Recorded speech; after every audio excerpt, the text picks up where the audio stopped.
Welcome to another EMKF session facilitated by Daktari Online. Today we are going to be discussing trauma, or more specifically complications of extremity trauma. Trauma by itself encompasses a lot of things, uh, something we can discuss for a long time. It's something we can read and not finish and have discussions about. So specifically today, we are focusing on acute complications of extremity trauma. Most importantly, fast responder management of extremity trauma. So whatever we're discussing, remember this is from a fast responder. We might mention a bit of ED work, what is required of you as an emergency clinician. Or if you're a paramedic, you go to the field, what do you need to do for your patients? Okay.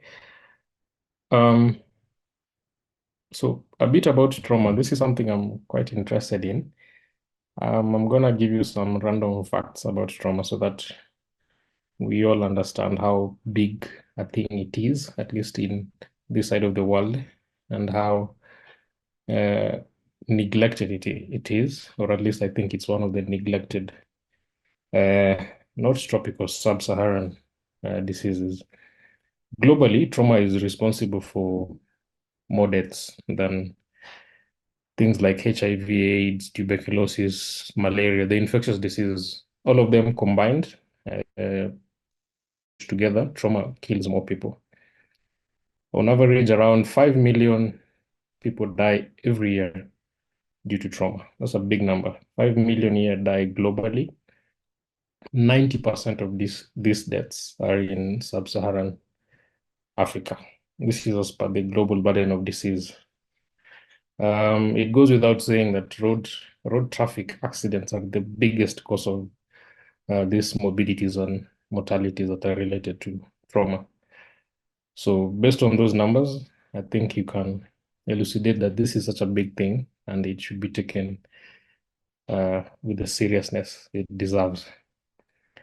So some of the images that I will highlight here today are a bit gruesome, okay? Especially since we're discussing crash injuries. Some of the images are a bit gruesome, so this is like prior warning, but we are sharing them after obtaining consent from the patients who allowed them to use them for teaching purposes. The images here, at least the ones of patients, are from real patients, from traumas that we got to handle some time back. All right, let's go. So, number one, crash injury. You can see a mangled limb here. Is there anybody who can even make out what part of the body this is? Upper limb, lower limb, arm, forearm, leg, thigh, foot.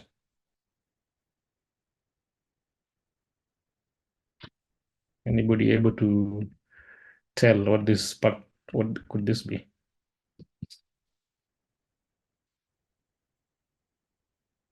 Upper limb, arm.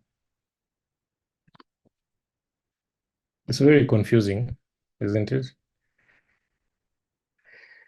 Yeah, but this was a crash injury on a motorcycle passenger, and she had been crushed for around 3 hours. The motorbike lost control, veered off into a ditch. She was trapped in between the bike itself, at least the engine of the bike, and a rocky surface in the ditch for up to 3 hours before she was found. So crash injury is simply that. It's when a limb is compressed between two hard surfaces until eventually vascular supply is impaired. And when there is no blood supply, there's no vascular supply, the tissues start to die.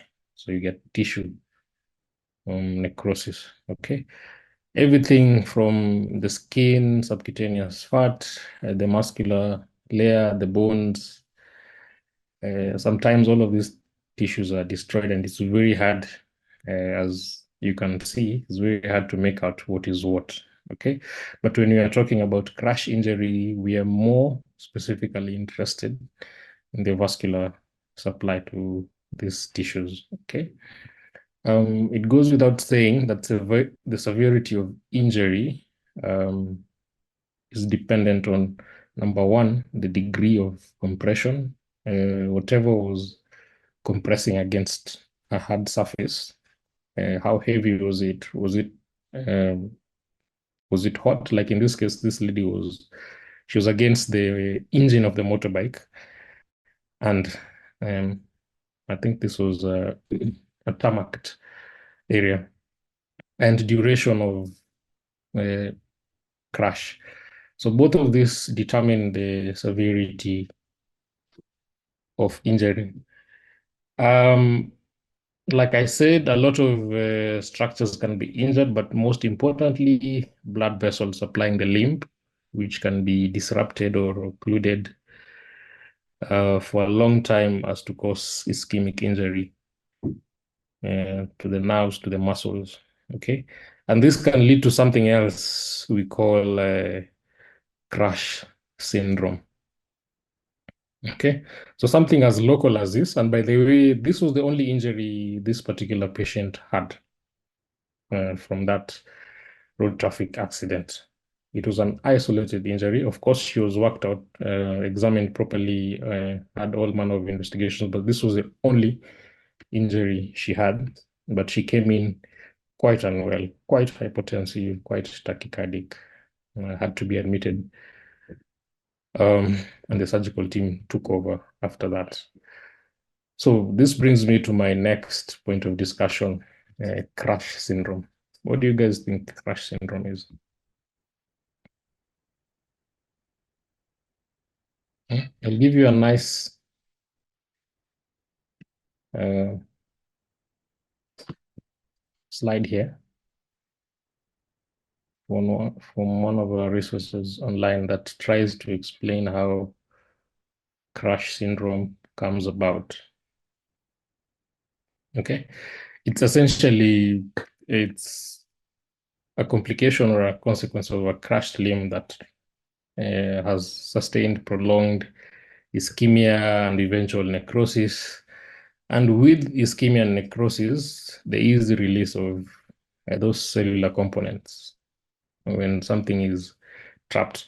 And especially this tends to happen, the trapping has occurred, and then when we come in or when a first responder comes and releases the trapped or mangled limb, so the limb is freed and reperfusion starts to take place. Okay, so a lot of things tend to happen in this phase. There is what we call third spacing, fluid losses from the limb to the third space, which actually can cause very severe hypovolemia and hypovolemic shock. Okay, there is a release of metabolic factors, potassiums, calcium, myoglobin from the damaged muscles. Okay, and sometimes these patients can come to you with cardiac arrhythmias just because of these chemical factors released after the limb is freed and reperfused. So when you get, this is more academic, when you get a question, what electrolyte imbalances do you expect from a patient with crash syndrome? Potassium high, calcium high, myoglobin not really an electrolyte, but these are the things we expect. Release of calcium, potassium, myoglobin, which can also cause cardiac arrhythmias, ventricular fibrillations, and the like. Okay, the combination of the loss of fluids, the third spacing of fluids, or even frank hemorrhage can lead to hypovolemic shock. Myoglobins released from the muscle normally goes and deposits into the kidney, and you can have an acute renal failure. So this acute renal failure from crash syndrome is twofold. It's from the hypovolemic shock, which again can be from third spacing, and it can also be from frank loss of blood. Okay.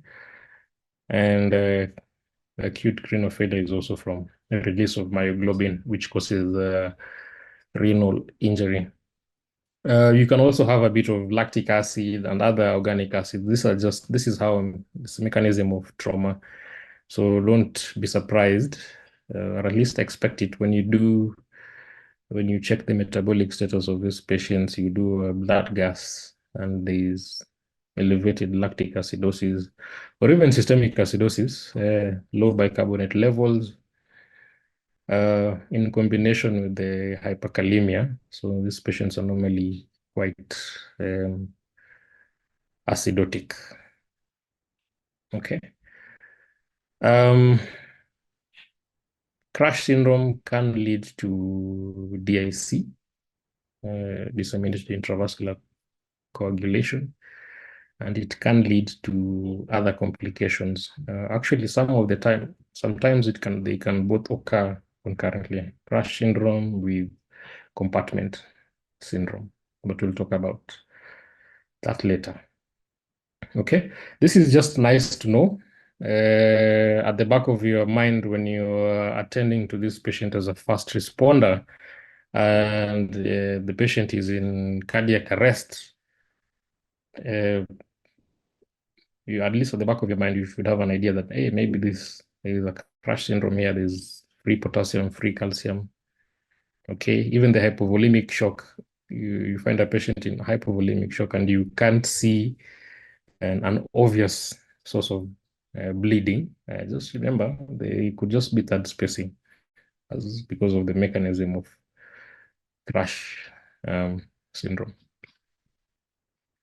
So what do we do when we get these patients? Trauma, like I always say, is pretty straightforward. Everything is by ATLS. Okay, do not abandon the ATLS as it is. C-spine with airway, breathing, circulation. Okay, everything is by ATLS. But in crash syndrome or in crash injuries, there are some things that you need to remember. Okay, if, for example, you need to do a rapid sequence intubation, you need to sedate, paralyze these patients. Remember the things to remember, at least in airway management, is to avoid succinylcholine. Okay, remember these patients already have hyperkalemia. There's already a lot of myoglobin. Sometimes you can even say rhabdomyolysis is already starting to take place. We don't want to worsen that. So as a paralytic agent, we avoid succinylcholine. Okay. In terms of breathing, I found a quite interesting evidence where supplemental oxygen is recommended, even though your patient might not have obvious respiratory compromise. The chest is fine. They have no evidence of either pneumo, humo, or anything compromising their resp. Okay, but either way, supplemental oxygen is recommended as per the studies I've come across. Okay, it helps. I think it helps because remember the mechanism of ischemia and eventual necrosis is tissues are starved. They're starved of blood, which is rich in oxygen. Okay, so we are essentially trying to oxygenate as much as possible. When you get to C, volume resuscitation is key. This goes with input-output monitoring. We need to know whether whatever you're giving, patient is getting adequately or they're adequately hydrated. So volume resuscitation goes with the output monitoring. It also gives you a good idea of how the kidney function of this patient is. We expect hyperkalemia, so binding and shifting of potassium is essential. Okay, they might just come in when you do an ECG and then you see signs of sine wave pattern. Potassium is 7 on the gas. Okay, just remember the mechanism of crash syndrome. So potassium binding and shifting with monitoring. Remember, when you're giving potassium, you are essentially targeting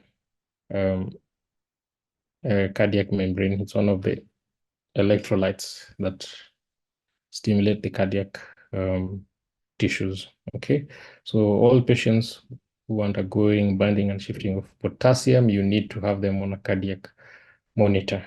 Okay, normally done with calcium gluconate or calcium chloride, whichever you have. Just remember, calcium chloride has more elemental calcium than calcium gluconate. So if you're giving calcium gluconate, you have to give 3 times more, normally around 30 mils.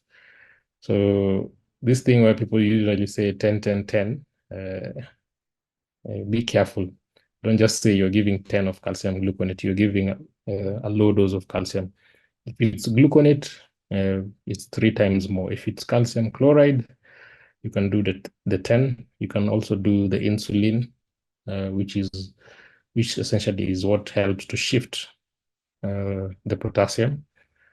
With insulin, we expect sugars to go down. So if this patient came to you and the initial blood sugar was less than 14, always boost that up, 50% dextrose, okay?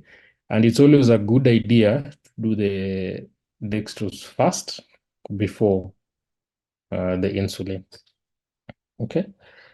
There is evidence that sodium bicarbonate is quite helpful in these kinds of patients. It helps reduce that conglomeration of myoglobin at the kidney. So for this patient, sodium bicarbonate has actually been shown to help reduce the incidences of acute renal failure, but it doesn't really have any mortality benefit. Everything else, ATLS. Okay, the things I've just mentioned here are just to remind you on the important things, what to avoid, what not to forget when you're resuscitating these patients. Okay, Julia is asking to repeat about calcium gluconate and calcium chloride. Okay, so when you're binding and you're shifting potassium, we use calcium. Elemental calcium is what we want actually, because it stabilizes the cardiac membrane. Okay. Calcium gluconate has 3 times less elemental calcium than calcium chloride. Okay, or the reverse. Calcium chloride has 3 times more elemental calcium than calcium gluconate. Okay, so calcium chloride is ni mzito, if I can use that term. It has more elemental calcium than gluconate. So if you're giving calcium gluconate, it makes sense that you give 3 times more what you would give calcium chloride. So if at your facility or you have calcium gluconate, remember the dose is 30 mils calcium gluconate. If you have calcium chloride, the dose is 10 mils of calcium chloride. I hope that's clear. So everything else, ATLS protocol. Okay, please don't deviate from ATLS because you've seen something worrisome. You've seen this mangled limb and your patient is not breathing, is not sustaining a patent airway. Please don't be drawn to this, okay? ATLS first. Things I mentioned here are just reminders to you of what to avoid, what not to forget. Everything else is per ATLS. Moving on, people who watch football, this is for you. If you watch football like I do, you'll notice there are some players who will play the entire match with their socks looking like this. Game has just started, first minute, and when you focus, when you concentrate, you'll see some players actually have their socks torn like this at the back. It's a very smart thing when I realized this, what they were doing. Essentially, game is 90 minutes. Sometimes it can go up to 120 minutes. Okay. So the linen that makes these socks is normally quite tight. And at the front of their leg, at the shin, they normally have shin pads. So somebody did a research and realized when they play a full game with tight socks towards around an hour, that's 60, 70 minutes, most of the players actually go down with the muscle cramping. Okay.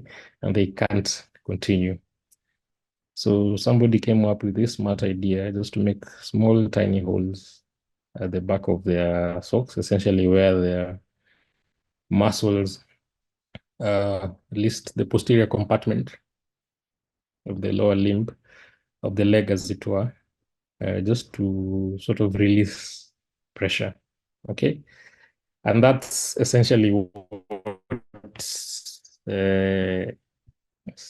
like a treatment for compartment syndrome, which is our next acute complication. The human body has so many body compartments: abdomen, thorax, the cranium, even the eye has an anterior and posterior chambers. Okay. And compartment syndrome can happen in either any of these compartments. Okay. It's just that they have different names. If it's in the eye, there's a different name. If it's in the brain, has a different name. There's an abdominal compartment syndrome. There's a thoracic compartment syndrome. Okay. However, the most common compartment syndrome occurs in the lower limb, specifically the leg. Okay, actually almost 70%. And these are usually associated with fractures, especially fracture of the tibia.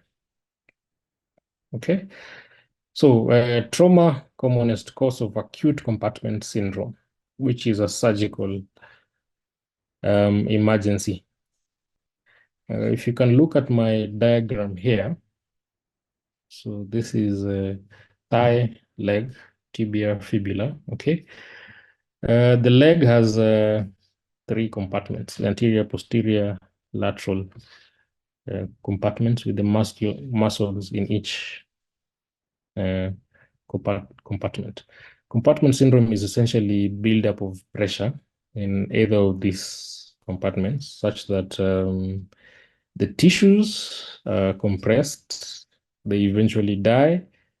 Blood supply is also reduced, sometimes fully compromised. Okay. Dead tissue leads to buildup of fluid, that spacing, edema, and the cycle continues. So essentially, the leg starts dying. Acute compartment syndrome is a surgical emergency. It needs to be relieved. Okay. There is another one here, chronic compartment syndrome. This is what our athletes and footballers are essentially trying to relieve by cutting small holes in their socks when they play. Okay.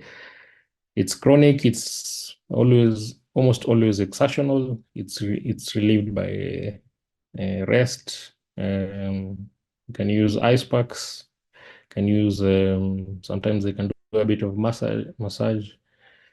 It goes away. If you watch football, you'll notice if somebody has played 90 minutes and maybe there's extra time, you'll always see at the end of those 90 minutes, some of the players lie down on your back, legs elevated, and somebody is trying to essentially compress against the leg, relieve the tension. Okay. How does it present? 5Ps, compartment syndrome. Anybody remember 5Ps?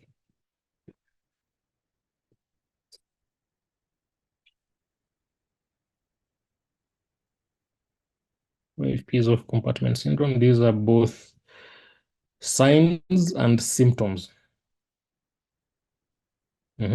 Pulselessness, pain, paralysis, paresthesia, pallor. Good.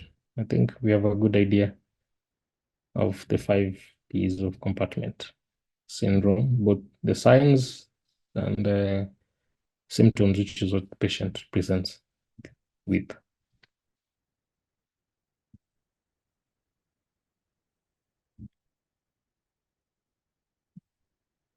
So this is a diagram that is essentially trying to explain how compartment syndrome comes about and how you can break that cycle.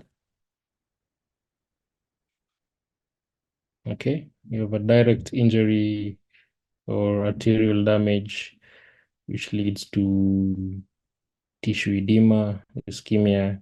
With the edema, pressure increases in whatever compartment is injured. This causes reduced blood flow. Okay.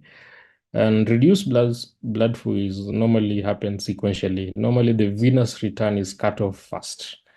So there is no venous return, but there is an arterial supply. So the arteries are supplying, but there is no venous return. So what happens? Where does the blood go to? So the leg starts swelling, starts facing edema, causes further worsening of or increase of the compartment pressures, which further worsens reduced blood flow, now cuts off arterial supply, then leads to more ischemia and eventually necrosis. So even the 5Ps, some will occur earlier than others, okay, based on the pathology of what's going on. So if these patients present to you within 4 hours, sometimes no damage has taken place. So this is what we call the warm ischemia time for muscles and nerves. It's normally around 4 hours. After 6 hours, you can still have a complete recovery, but you might find some tissues have already necrosed and there is no salvaging. Beyond 8 hours, more often than not, the muscles, the nerves, essentially the limb is not salvageable. Okay, diagnosis is clinical, at least in our setting, but the gold standard currently is this device. They call a Striker device. It's an intracompartmental pressure monitoring device. For those who are in academia, if you're preparing for exams, you'll probably see questions asking how much millimeters of mercury is the safe compartment pressure. Okay, the magical number is 30 millimeters of mercury, but we don't have this here. It's still a first world concept, but we are hoping with time we'll get all of these things. Okay, but primarily compartment syndrome is clinical, is something you have to think about when you have a patient who's undergone trauma, crash injury, any sort of trauma. Even like I told you, fractures are the most common. Tibial fractures start thinking about compartment injury, especially if it was a closed fracture. Okay. Treatment is surgical fasciotomy. Okay. And I intentionally put the term surgical there because don't be too excited. Don't think you can do fasciotomy in the ED. No, this is a surgical procedure. Surgeons are normally more knowledgeable in terms of tissues, blood vessels, nerves, and the different compartments. Okay. Our work is to diagnose, uh, prevent what we can prevent, and call them in. So treatment, surgical fasciotomy to break that cycle. Okay. Any questions so far? Q&A. See.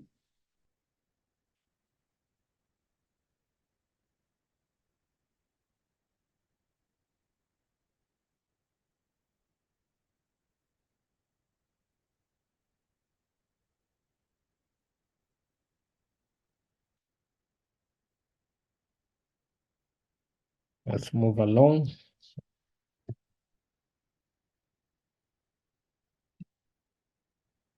Penetrating arterial injuries, or I would probably say penetrating vascular injuries. So for us, this is what I want to say and reiterate. Any lacerated vessel, even if you can see it, should never be clamped in the ED or by an emergency practitioner. Okay? So if the patient comes, it's an as obvious as it gets. They're bleeding. You can probably see a vessel that is spouting blood. You can even tell that it's an artery because of the pulsatile nature of the bleeding. Please don't be excited and think that you can get artery forceps and go and clamp that vessel in an effort to stop the bleeding. Please don't do that. Okay. The risk of causing further vascular damage or even the surrounding structures, tendon damage, nerve damage is extremely high. Okay. So I will repeat.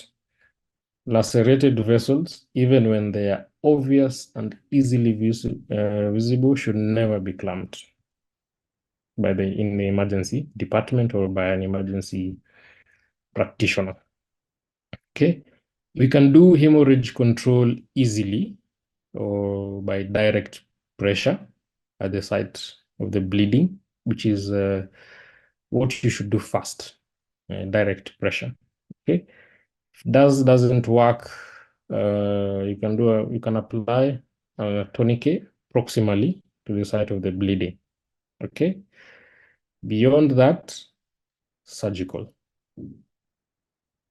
All right, don't be too excited about it. You'll do more harm than good for your patient.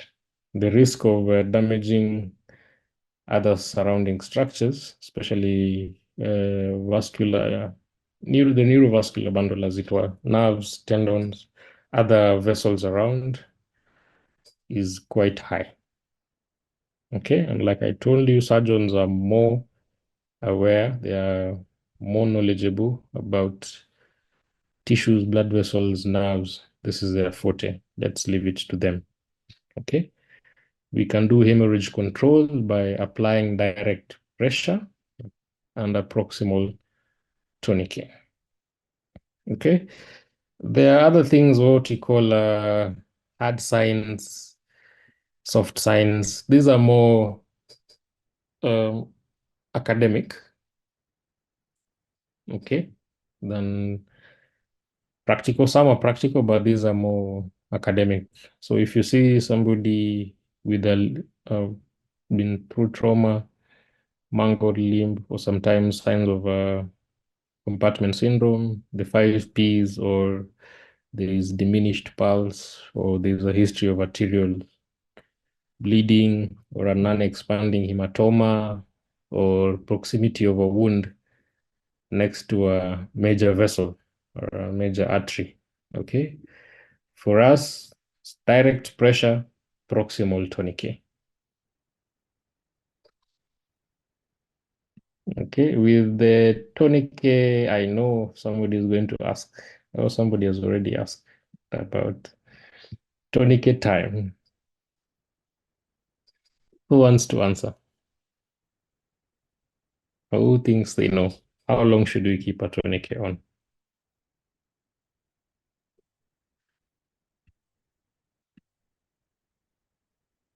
Hmm? Somebody is saying 1 hour.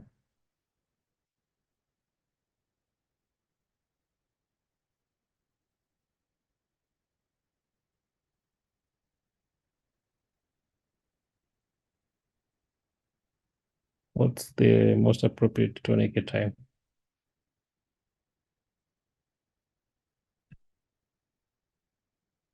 1 hour, 30 minutes, less than an hour, 40 minutes, 10 minutes, not more than 2 hours for the lower limb, 3 to 4 minutes, 30 minutes.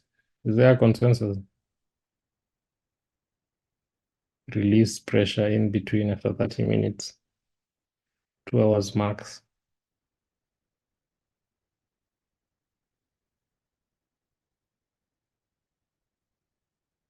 Max 6 hours.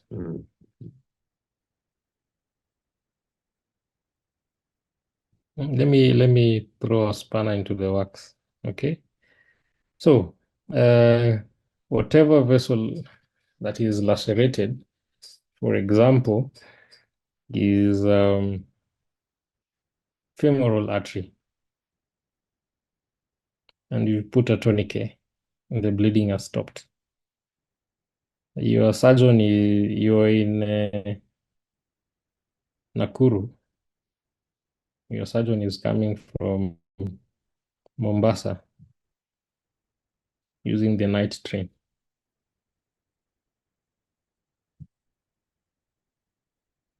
What would kill you faster? Is it the bleeding or the ischemia from lack of oxygen to the tissues? If we are, for example, using a big vessel like the femoral, or even you can say the brachial, upper limb brachial artery is bleeding, pulsatile bleeding, blood is pouring all over. Probably by the time they got to you, it was 30 minutes later. Maybe they are already bled at the site, at the scene of the accident for 30 minutes. And by the time they're coming to, they're still bleeding. Okay. And your surgeon has told you, do everything before I come. So, will you release the tourniquet after 1 hour before the surgeon comes? Or after 30 minutes, every 30 minutes you release? You release, they bleed 500 ml, and you put pressure again. You release again, they bleed another 500 ml. Okay, your regional blood bank is also an hour away, so you're not able to get colloids. You're just resuscitating with the crystalloids. What would kill you faster? Do you think the ischemia because of the tourniquet application or the bleeding?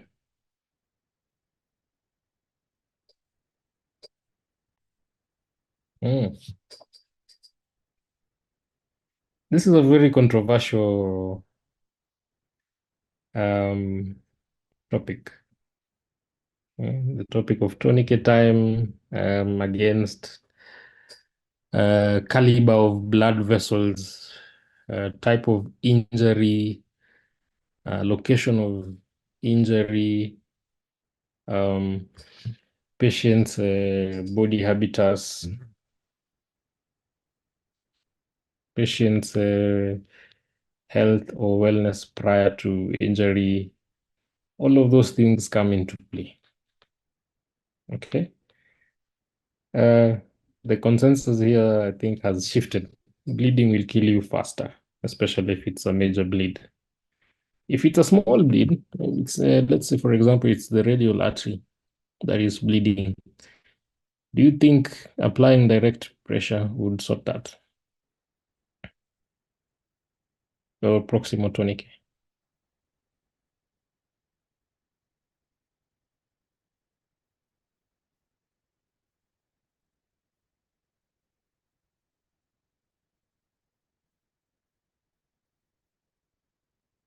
Anyone?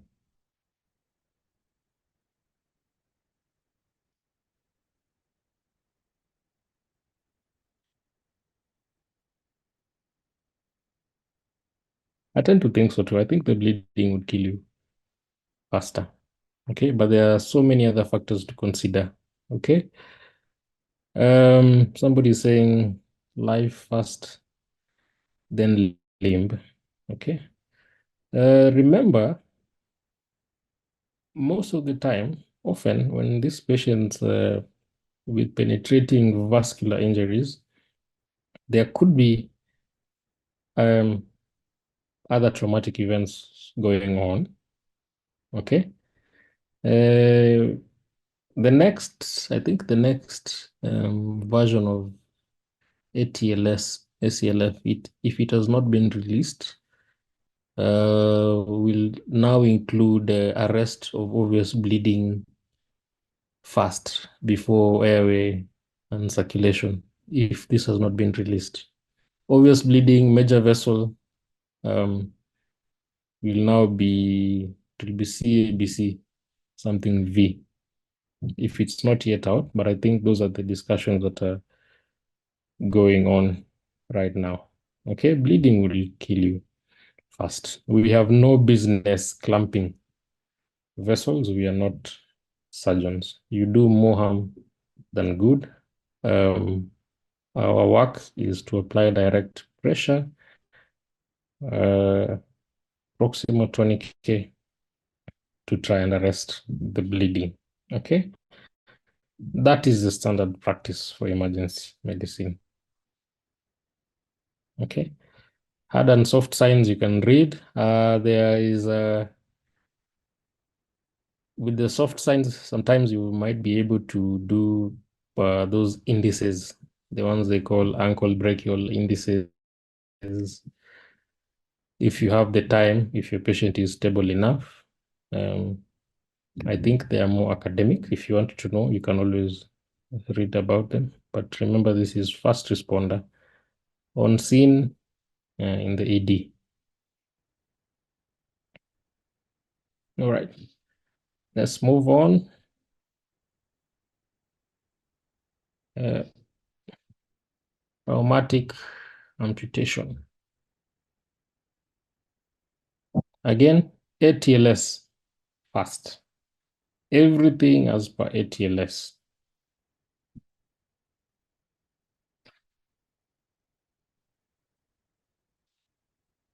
Okay. ED care or first responder care of patients with traumatic amputations. You still have to do basic trauma management, with the priority being or focusing on life-threatening injuries first. Okay. Like this image here, this is a traumatic amputation of a thumb. Again, from a road traffic accident. So don't be drawn to this and your patient is not breathing. Your patient has a pneumo. Your patient is hemodynamically unstable, but because they have a bandage which is soaked with blood, you are drawn to the thumb. Okay? Do the right things first, follow the ATLS protocol as it is. Okay? If by some good luck, the amputated limb or tissue has also been brought in, please do not discard it without consulting the appropriate surgical specialty. No matter how dead or devascularized it looks. Do not discard it without, at the very least, consulting, with a surgeon. Sometimes they might use these tissues for grafting to the residual limb. But for us, ATLS is fast responder. All these other things, once the patient is stable, the surgeons can attempt to reimplant whatever limb or tissue was amputated. I hope that's clear. Any questions so far?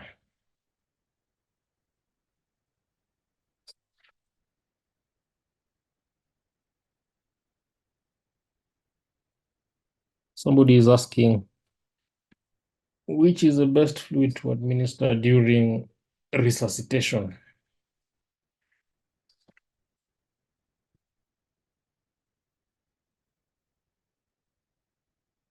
Dr. Jean, you have an answer for that?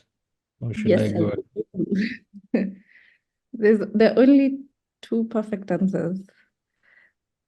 IV fluids that are available in your unit, whether it's most of them are crystalloids, so it can be normal saline or Hartmann's, whatever you have is fine. The other thing that you should be thinking about is blood. So IV fluids and blood are the two only things you should give when you're resuscitating. Yeah, because those are the two things that you need. Yeah. What about these plasma expanders? Yeah, so We plasma have them. expander, Mm, very what can controversial they do? issue. Mm. They have a higher risk of mortality than anything else. So you shouldn't be using anything like Dextran or all those things. So no plasma expanders in resuscitation at all. There's no role whatsoever. So you should only be using blood or crystalloids. Yeah. So if the BPs are still low, yes, do inotropic support. Absolutely. So it's fluids, blood, inotropes. Okay. Fluids, blood or blood products, inotropes. No plasma expanders.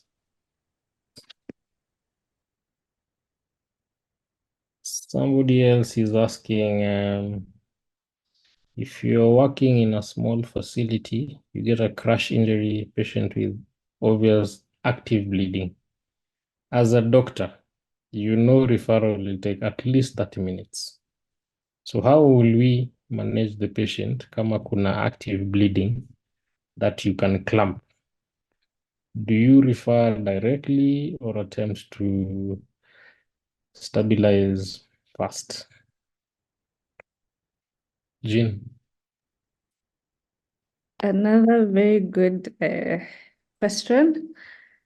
Please remember, we're all emergency caregivers, so stabilization is key. You should always stabilize your patient before you even think about transferring them, because you need your patient to reach the other center. If they're actively bleeding with a major hemorrhage, if you don't do anything about it, they won't reach where you want them to go, right?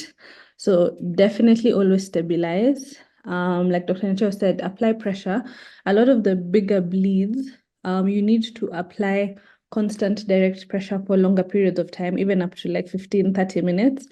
But you should do it for that long, because that's what will help arrest the bleeding. Whether you're doing it as a direct pressure or you're doing it with a tourniquet, constant steady pressure is the best. Where there are smaller bleeds, especially the venous ones, you can try and suture, that's okay, to help achieve hemostasis, and then still pack it with pressure on top of that as well. But always, always, always, regardless of whether you know you're in a small facility or not, stabilize your patient first so that they can actually reach their definitive care. Yeah. Okay. Eric, I don't know if you know, but your question is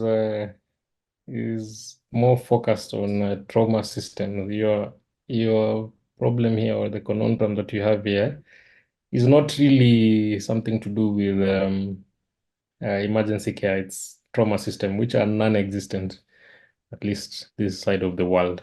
Okay, in the first world country, These dilemmas don't exist. You have designated trauma centers at least every 5, 10 kilometers. There is assigned surgeons, trauma surgeons, neurosurgeons, vascular surgeons who are essentially on call and are supposed to respond to any major trauma within 10 to 15 minutes. Okay. So do what is right for your patient, keep them alive as well as you can, refer appropriately. But most of the time, because of the lack of a working trauma system, we face these challenges, these dilemmas. Okay. Ignatius was asking, what would be the ideal dosage for sodium bicarbonate, and what is the timeline? Or rather, do you give it to all patients irrespective of how late they present to you? I really don't like sodium bicarbonate. Mhm. I Yeah, really don't like it at all. yeah. Actually, most studies have shown more harm than good. So Yeah, it's more of an academic hypothesized thing, but a lot of it's studies have shown that your patient does worse off if you just give them bicarbonate as opposed to giving them fluids, adequate fluid. fluid station, and yeah. So don't give bicarb. Just give fluids, lots and lots of fluids. Blood as needed. Yeah.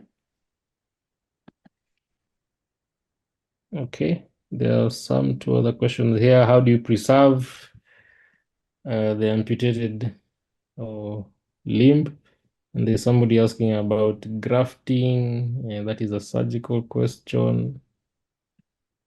I don't know which part of bone will be used. How do you preserve amputated part? What do you have? I think ice. Everybody can get ice at your facility if you can. Yeah, just always remember Yeah. when you have like an amputated part of the body, limb or finger, you don't want it to get into contact with direct ice, so you just wrap it in some like a cloth, a clean cloth, yeah, and then put it in a bag of ice. So the thing is not in direct contact. You can even wrap it like in a bit of cloth and a plastic paper and then ice around it because you want it to not get direct quote unquote hypothermia and vasoconstriction, all those not so nice things. And usually there's a time duration. So less than 6 hours is appropriate, but all of that is to the purview in terms of like what's the word, reapplying the limb or the reconstruction and all that is based on different scales. They're like mangled limb severity score scales that tell you to either amputate or to try and reimplant. But those are not not the scope of right today, and they're to the purview of the surgeon. But just in terms of like the public health education, yes, you wrap it in a in a moist or wet cloth, and then no direct contact with ice, but just in like around it. Okay. Yep. Can we use formalin? Where are you getting formalin from? If you're using formalin, ishakufa bana. Yeah, you don't really want to use chemicals on tissues that Yeah, you are going to be reimplanted. yeah. I think one more really good question is in the chat from David. He asks, Okay. what is the maximum of IV fluids in a hypotensive patient in trauma if no blood is ready? So I think we should Thomas, all, yeah. Huh? We do Thomas is the, saying 1 liter. yeah. So the updated ATLS, well, it's not necessarily updated, but the latest, the one that was in, I think 2015, they said maximum give 1 liter and then give blood. So if there's no response after pumping 1 liter of fluids, which roughly, even in children, 10 to 20 mils per kg, if there's no response, you want to consider blood in a trauma patient. However, if we're being very practical, it doesn't mean that you stop giving fluids and wait for blood. If blood is taking like 40 minutes, you can't just leave the patient dry. But just know if you have given 1 liter and your BP is not coming up, you should be asking for blood. Yeah. Yeah. Good. I think that answers that. This was my last slide of this presentation, unless there are any other questions, concerns, clarification. Ibrahim, plasma expanders, no, Yeah, hemophilia is a plasma expander. it is not advisable at all in trauma, either fluids or blood. No plasma expanders. Yeah. Your patient will die faster when you give them hemocell. Yep. Just know you, if you're We're here to giving save hemocell, lives. you're killing your patient. Yeah. So also, I forgot, I wanted to mention, you mentioned that the newest guidelines, actually it's already in effect, has been for a couple of years. It's no longer Oh, ABCD, it's C, where C is catastrophic hemorrhage. So yeah, that should be our practice as of now. Whatever patient comes to your emergency department, if they have a large vessel that's bleeding, have somebody apply pressure, as you also go on to do the ABCD after that, because a leaking tap will just kill your patient even before you get to intubate them and all that stuff. So let's remember that. Yeah, there's some, yep, short and sweet. Okay, let's go back to the Q&A. Well, Steve Hamisi asks, NSAIDs in polytrauma patients, do we use or not? Some literature discourage while others advocate. What is your take?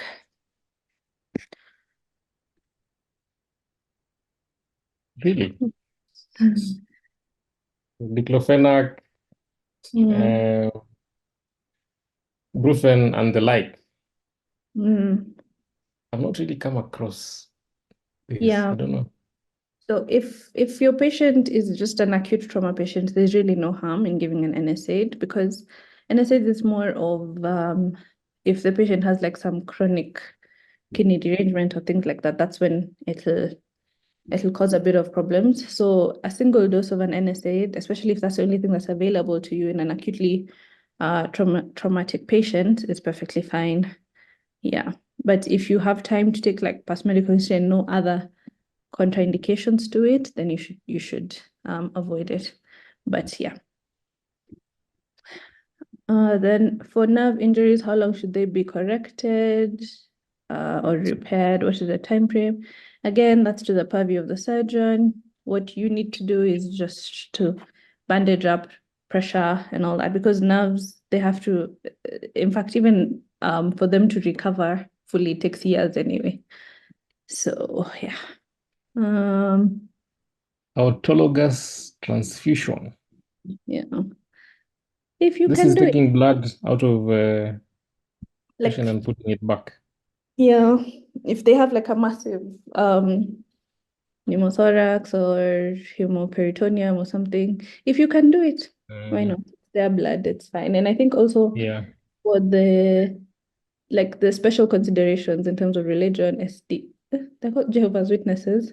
Sorry, but I think they're okay with getting their own blood. So that could be perfectly fine for them. So if you can do it, why not? I think there's a guideline that stipulates the blood that you are retransfusing has to be in a specific body compartment, like what you're saying. A hemothorax, you don't just bleed and uh, Yeah, retransfused. yeah, that is When do you true. activate massive transfusion protocol? When your patient needs it. Yeah, simplest way to think about it. When your patient needs it, transfuse them. So yeah, these are your patients who've bled a lot and yeah, persistently hypotensive. Those are your MTP patients. Okay. Uh, let me type this one. Maybe you can look at the last Q&A one. The last chat.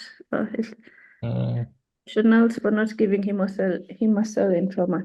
They've been shown to have higher mortality than blood and blood products, and yeah, so they cause Worse more harm. outcomes. Yeah, Yeah. they cause more harm than Yeah. actually they don't do any good. They cause more harm for your patient. Yeah. Okay, ATLS is provided at least here in Kenya, Kenya Red Cross, Surgical Society of Kenya, probably the only two licensed organization to provide ATLS training. You can reach out to any of them for their training schedules. Mm. Mm. All right. And there are more questions coming in. Okay, so as for analgesic, what are your recommendations on use of morphine? So use your pain ladder. If your patient has severe pain and you have morphine available, why not?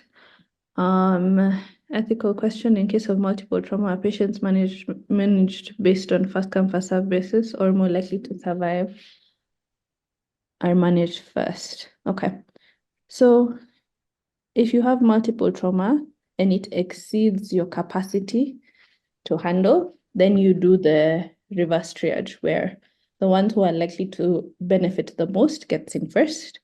If you have multiple trauma, but your facility can handle it, you see the sickest patients first and then move down the ladder. Yep. Our Okay. colleagues who work in KNH can tell you that first Tuesday of Maandamano, they were quite overwhelmed. They even had a mass casualty because of trauma. In those cases, reverse triage works best. All right, Yeah. guys, that's all I had for you tonight. Thank you for joining in, participating, and being a good audience.